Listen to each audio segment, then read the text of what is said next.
આપ સર્વોને હેતપૂર્વક જય શ્રી સ્વામિનારાયણ।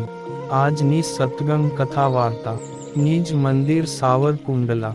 આજની સત્સંગ કથા વાર્તામાં આપણે પવિત્ર ચાતુર્માસ અંતર્ગત શ્રીમદ સત્સંગી જીવનની કથા સાંભળશું। પ્રકરણ 3 અધ્યાય 22। સુવ્રત મુનિ કહે છે કે, હે રાજન, સભામાં બેઠેલા સમસ્ત સંતો ભક્તોની દ્રષ્ટિ ચકોરની સમાન, શ્રી હરિના ચંદ્રમા સમાન મુખ કમળરૂપ સામે સ્થિર હતી। તે સમયે શ્રી નીલકંઠ ભગવાન પોતાના આશ્રિત જનો પ્રત્યે કહેવા લાગ્યા કે, હે ભક્તો, આ ઉદ્ધવ સંપ્રદાયમાં તમે સર્વે સત્સંગી એવું નામ ધારણ કરો છો, પરંતુ તે સત્સંગી નામ સાર્થક થાય તે રીતે તમારે વર્તીને ધારણ કરવું। સત્સંગથી જ મુક્તિ થાય છે। આ પ્રમાણે આપણા ઉદ્ધવ સંપ્રદાયના આચાર્યનો સિદ્ધાંત છે। તેથી સત્સંગ શબ્દની વ્યાખ્યા હું તમને સંભળાવીને સ્પષ્ટ કરું છું, તે તમે સર્વે સાવધાન થઈને શ્રવણ કરો। સંત શબ્દથી એક પરબ્રહ્મ, બીજા તે પરબ્રહ્મના આશ્રિત સંતો, ત્રીજો તે પરબ્રહ્મે પ્રતિપાદન કરેલો ભાગવત ધર્મ, અને ચોથો આ ત્રણેયનું પ્રતિપાદન કરનારા શાસ્ત્રો, આ ચાર અર્થનું ગ્રહણ થાય છે। માટે હે ભક્તજનો, આ ચારમાં જે પરબ્રહ્મ છે તે સર્વાંતર્યામી તથા મનુષ્યાકૃતિ ધરી રહેલા સાક્ષાત શ્રી કૃષ્ણ જ છે। અને તેને જ પરબ્રહ્મ જાણવા, પોતે મનુષ્ય ભાવમાન વર્તતા હોવા છતાં તેમના કર્મો દિવ્ય છે, તેમનો આકાર પણ દિવ્ય છે, અને તેઓ મનુષ્ય રૂપનું માત્ર નાટક કરે છે એમ જાણવું। તે પરમાત્માએ બતાવેલા ધર્મ માર્ગમાં ચાલતા જ સાચા ભગવદ ભક્તો છે, અને તે જ સત શબ્દ વાચ્ય સાધુ પુરુષો છે। હે ભક્તો, હવે તમને હું પ્રત્યક્ષ પરમાત્માએ પ્રતિપાદન કરેલા સદ્ધર્મનું નિરૂપણ કરું છું, તે સાવધાન થઈને સાંભળો। શ્રીમદ ભાગવત પુરાણમાં નારદજીએ રાજસૂય યજ્ઞને અંતે યુધિષ્ઠિર રાજા પ્રત્યે જે ધર્મો કહ્યા છે, તે ધર્મો સ્પષ્ટપણે હું તમને જણાવું છું। શ્રી નારદ મુનિ કહે છે કે, હે યુધિષ્ઠિર, મનુષ્યોના ધર્મ પ્રવર્તનમાં કારણરૂપ અજન્મા ભગવાનને નમસ્કાર કરીને શ્રી નારાયણ ભગવાનના મુખેથી શ્રવણ કરેલા સનાતન ધર્મો હું તમને સંભળાવું છું। એ શ્રી નારાયણ ધર્મ પ્રજાપતિ અને મૂર્તિ દેવીને ત્યાં પોતાના અંશથી પ્રાદુર્ભાવ પામીને લોકના કલ્યાણ માટે બદરિકાશ્રમમાં તપ કરે છે।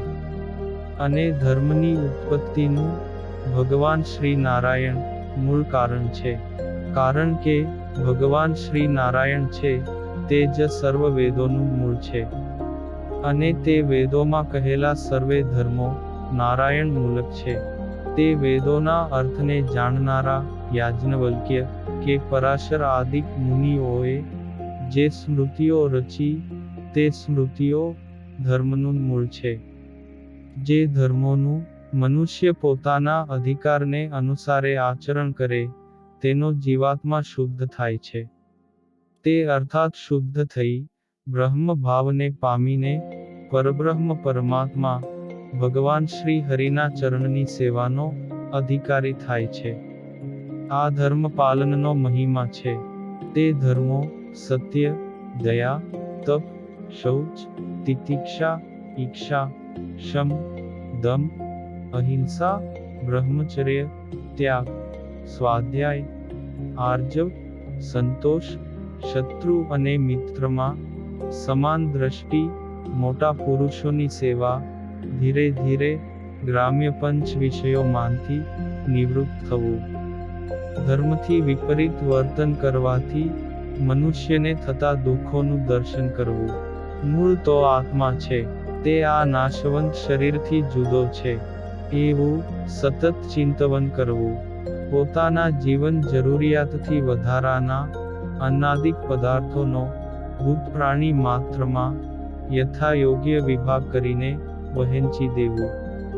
તે સર્વે ભૂત પ્રાણી માત્રના જીવમાં એક જ અંતર્યામી પરમાત્મા રહેલા છે એવી બુદ્ધિ કેળવવી, અને મનુષ્યોમાં તો તેના કરતાં પણ વધુ દૈવાત્મબુદ્ધિ રાખવી. વળી સંતોના શરણ્ય એવા પરમાત્મા શ્રી નારાયણની 9 પ્રકારની ભક્તિ, જે શ્રવણ, કીર્તન, સ્મરણ, સેવા, પૂજા, નમસ્કાર, દાસ્ય, સખ્ય, આત્મસમર્પણ રૂપ કરવી. સર્વે મનુષ્યોને માટે આ 30 લક્ષણ વાળો ધર્મ જે મેં કહ્યો તે જ સર્વોત્તમ ધર્મ છે. આ ધર્મના અનુષ્ઠાનથી સર્વના અંતર્યામી પરમાત્મા શ્રી નારાયણ ભગવાન અત્યંત પ્રસન્ન થાય છે. ભગવાન શ્રી હરિ કહે છે કે, હે ભક્તો, આ પ્રમાણે નારદજીએ સત શબ્દ વાચ્ય સદ્ધર્મો યુધિષ્ઠિર રાજા પ્રત્યે કહેલા છે. હવે તેના યથાર્થ અર્થો હું તમને સંક્ષેપમાં કહું છું. તે ધ્યાનપૂર્વક સાંભળો. 1. સત્ય. એ ધર્મોના મધ્યે જીવોનું હિત કરનાર વચનને સત્ય કહ્યું છે. તેથી પોતાનો કે પરનો દ્રોહ થાય તેવું સત્ય પણ ન બોલવું. 2. દયા. પરના દુઃખને દેખીને પીગળવું તેને દયા કહેલી છે. અને યથાશક્તિ તે દુઃખનો પ્રતિકાર પણ કરવો. પરંતુ ઋષભદેવજીના પુત્ર ભરતજીએ મૃગલા ઉપર દયા કરી તેવી પોતાને બંધન કરતા થાય એવી દયા ન કરવી. વળી જે દયાથી પોતાની કે પોતાને શરણે રહેલા સંબંધી આદિકની અપકીર્તિ થાય તેવી દયા કરવી, તે પણ આપણા ઉદ્ધવ સંપ્રદાયમાં માન્ય નથી. 3. તપ. વ્રત, ઉપવાસ, કૃચ્છ ચાંદ્રાયણ અને સ્વધર્મને તપ કહ્યું છે. 4. શૌચ. બાહ્ય અને આભ્યંતર શુદ્ધિ એ જ સાચું શૌચ છે. તેમાં બાહ્ય શૌચ એટલે માટીને જળથી પવિત્ર રહેવું, પાપીઓના સ્પર્શનો ત્યાગ કરવો, મદ્ય માંસનો ત્યાગ કરવો, તેમજ વર્ણ સંકરતા જન્માવે તેવા પ્રકારના કર્મનો ત્યાગ કરવો વગેરે છે. તથા આંતર શૌચનું પાલન સર્વજીવ પ્રાણી માત્ર પ્રત્યે પોતાના આત્માના જેવું શુભ ચિંતવન કરવાથી અને પોતાના મનમાં ઉઠતા કામ ક્રોધાદિકના વિચારોને સત્શાસ્ત્ર કે સંતો થકી પ્રાપ્ત થયેલા સદ્વિચારો દ્વારા શોધન કરીને ત્યાગ કરવાથી થાય છે.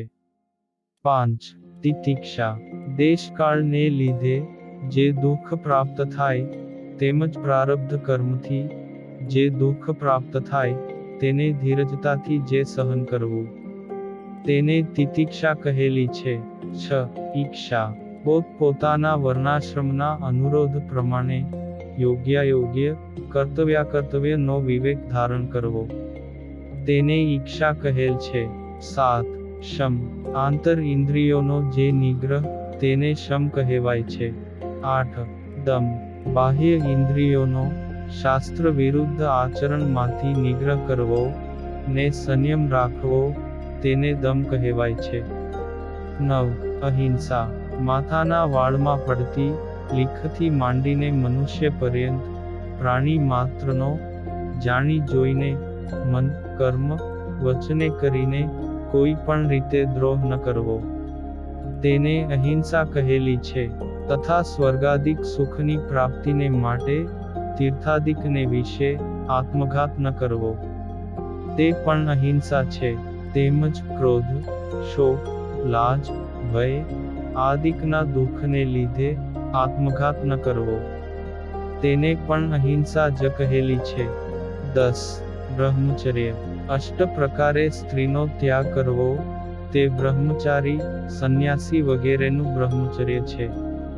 પરસ્ત્રીનો ત્યાગ એ ગૃહસ્થોનું બ્રહ્મચર્ય છે. તેમજ વ્રત, શ્રાદ્ધ અને અમાવાસ્યાદિક પર્વના દિવસે પોતાની સ્ત્રીનો ત્યાગ તે પણ ગૃહસ્થોનું બ્રહ્મચર્ય છે. અષ્ટ પ્રકારે પુરુષનો ત્યાગ એ વિધવા સ્ત્રીઓનું બ્રહ્મચર્ય છે, તેમજ પરપુરુષના સંગનો ત્યાગ એ સધવા સ્ત્રીઓનું બ્રહ્મચર્ય છે. 11. ત્યાગ પોતાની પત્ની સિવાયનું, પોતાના કોઈ પણ પ્રિય પદાર્થોનું, પોતાની શક્તિને અનુસારે યથાયોગ્ય પાત્રને દાન કરવું, તેને ત્યાગ કહેલ છે. 12. સ્વાધ્યાય પોતપોતાને ઉચિત એવા વેદ, શાસ્ત્ર અને પુરાણાદિકમાં કહેલા સ્તોત્ર અને મંત્રાદિકનો પોતપોતાની શક્તિને અનુસારે જાપ કરવો, તેને સ્વાધ્યાય કહેલ છે. 13. આર્જવ સાધુની આગળ મન, કર્મ, વચને કરીને કપટનો ત્યાગ કરી સરળ ભાવે વર્તવું, તેને આર્જવ કહેવાય છે. 14. સંતોષ નીતિપૂર્વક મહેનત કરવાથી પોતાના પ્રારબ્ધને અનુસારે જે અન્ન વસ્ત્રાદિક પ્રાપ્ત થાય તેમાં સંપૂર્ણતાની બુદ્ધિ રાખવી, પરંતુ અધિક તૃષ્ણાનો ત્યાગ કરવો, તથા માલિકીના પદાર્થોનો પ્રત્યક્ષ કે પરોક્ષ રીતે માલિકને પૂછ્યા વિના લેવાનો ત્યાગ રાખવો, તેને સંતોષ કહે છે. આમ 30 લક્ષણોમાંથી 14 લક્ષણો અહીં કહ્યા, ને બીજા આગળ કહેવામાં આવશે. તો હવે પછીની કથા વાર્તા આપણે આગળના ભાગમાં સાંભળશું. અત્યારે આપ સર્વોને ભાવથી જય શ્રી સ્વામિનારાયણ.